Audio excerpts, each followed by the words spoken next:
আমি এখন আছি পৃথিবীর সবচাইতে উঁচু বিল্ডিং বুর্জ খলিফাতে।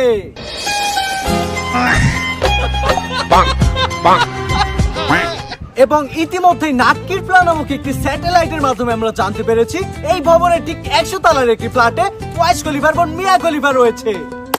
তোমরা কি মিয়া খলিফার সাথে একটি রাত কাটাতে চাও? না জিমি, কিন্তু কেন? ওর খালে যদি আমি একবার পইরা যাই, যত ডুবুরি পাঠান বা 22 ফুট সঙ্গ পাঠান, আমারে কিন্তু উদ্ধার করা সম্ভব হইব না। যাই হোক দাদিমা, আপনি কি মিয়া খলিফার সাথে একটি রাত কাটাতে চান? নাতি ভাই, ওর সাথে কেমনে? আমাগো দুইজনের রাস্তা তো একই, তলোয়ার ছাড়া কি আর যুদ্ধ হয়? ও মাই গড বন্ধুরা, অল্পের জন্য বেঁচে গেছি। কি ঘটে গেল এটা আমাদের সাথে? ইরান ইসরায়েলের যুদ্ধের মিসাইল হয়তোবা বুর্জ খলিফাতে পড়েছে। যাই হোক বন্ধুরা, আপনারা সবাই চ্যানেলটি সাবস্ক্রাইব করে দেন। কি হলো, দিচ্ছেন না কেন? প্লিজ চ্যানেলটা সবাই সাবস্ক্রাইব করে দেন।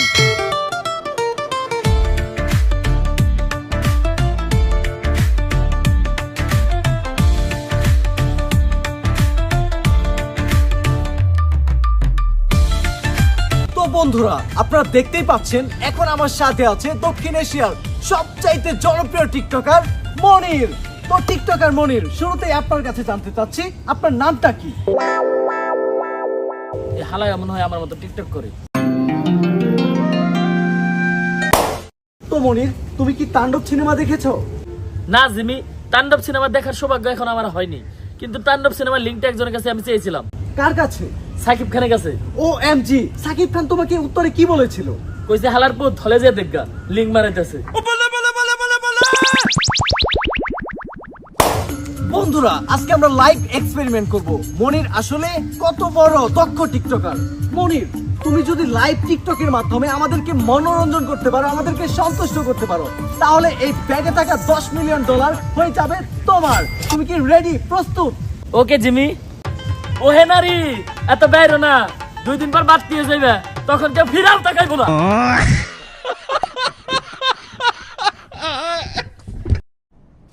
সবই ঠিক ছিল বন্ধুরা, কিন্তু মনির এই ব্যাগে থাকা $10 মিলিয়ন পাচ্ছে না। কিন্তু কেন? তোমার শুধু টিকটকের ডায়লগে ছিল, ডায়লগের শেষে কোনো স্লো মোশন ছিল না। যাই হোক মনির, হতাশ হওয়ার কিছু নেই।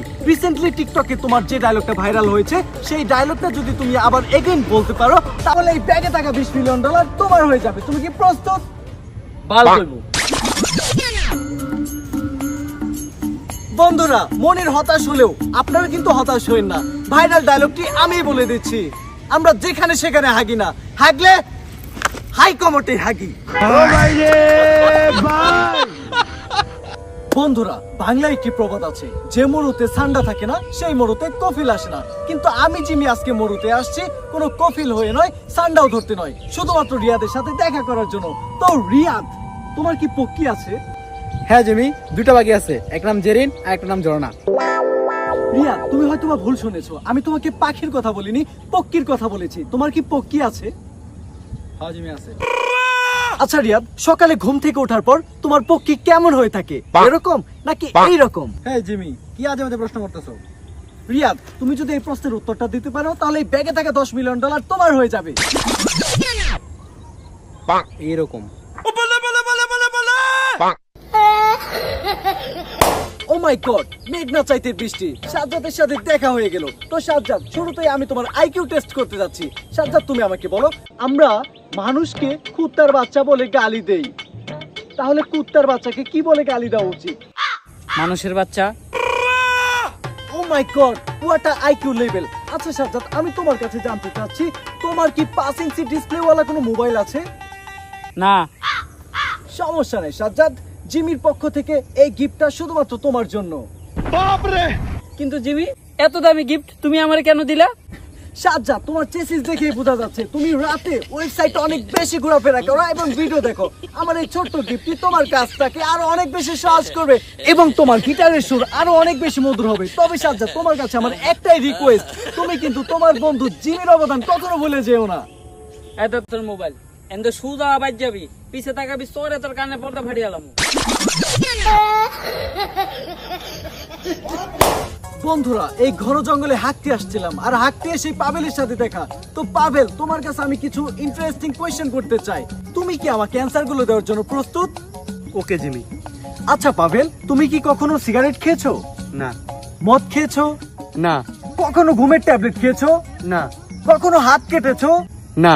বন্ধুরা, পাভেলের অ্যান্সার গুলো শুনেই বোঝা যাচ্ছে পাভেল কখনো প্রেম করেনি এবং প্রেম করে স্যাকাও খায়নি। তার মানে পাভেল পিওর সিঙ্গেল। পাভেল, তোমার জন্য আমার পক্ষ থেকে রয়েছে অনেক বড় একটা গিফট। এই নাও সাদিয়ার নাম্বার, ফাটিয়ে প্রেম করো, খাও দাও জিও প্রিয়, অন্য কাউরে না দিও। জান সাদিয়া কি? আরে জান, সাদি আমার নানির নাম। আমি বুঝি না না সাদিয়া কি? ডাবল টাইমিং করিস তুই? তোর সাথে প্রেমই করব না। Breakup breakup breakup. ও ভাই রে ভাই, গরিবের মিস্টার বিশ আরেকবার সামনে বলে খেতে ফেলে পিছু মেরে তুমি পাবলিকের সামনে মুখ দেখাইতে পারবি না। বন্ধুরা, পরিশেষে দেখা হয়ে গেল আপনার আমার সবার ভালোবাসার মানুষ মোহাম্মদ মারুফ হোসাইন ওমরের সাথে। তো ওমর, কেমন আছো?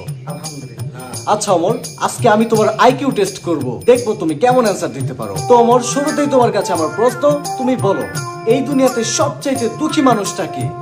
এই দুনিয়াতে সবথেকে দুঃখী মানুষ হলো কিম জং উন। কিভাবে? সবাই যুদ্ধ খেলতেছে, কিন্তু ছোট ভাইরে কেউ খেলায় না, কারণ ছোট ভাইয়ের মাথা গরম, শুরুতেই পারমাণবিক বোমা মেরে দেয়। ওমর, তুমি অবশ্যই জানো প্রযুক্তির জন্য চীন সেরা, অর্থনীতির জন্য আমেরিকা সেরা, অটোমোবাইলের জন্য জাপান সেরা, কিন্তু বাংলাদেশ কিসের জন্য সেরা? সহসভাপতি। ওমর, তুমি খুব ভালো খেলছো। পরিশেষে আমি তোমার কাছ থেকে জানতে চাই, যদি ঢাকার থেকে কক্সবাজার একটি মিসাইল মারা হয় তাহলে কি হবে? মিসাইলটা ঢাকা থেকে কক্সবাজার পর্যন্ত যাইতেই পারবো না, কারণ তার আগে মিসাইলের 5-6 বার চাপা দিতে হইব। আপনারা কি ওমরের সাথে একমত? তাহলে অবশ্যই কমেন্টে জানান, আর অবশ্যই চ্যানেলটা সাবস্ক্রাইব করতে ভুলবেন না।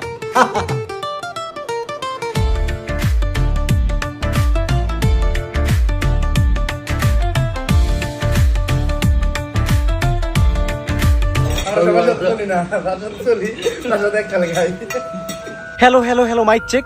সবই ঠিক ছিল, কিন্তু একটা বিষয় বুঝতে পারছি না। সবাই তো ইন্টারভিউ নিলাম, সবার তো আইকিউ টেস্ট করলাম, কিন্তু কাকা কোথায়? ওইটা তোর কাকি রে যাইছি কাকা।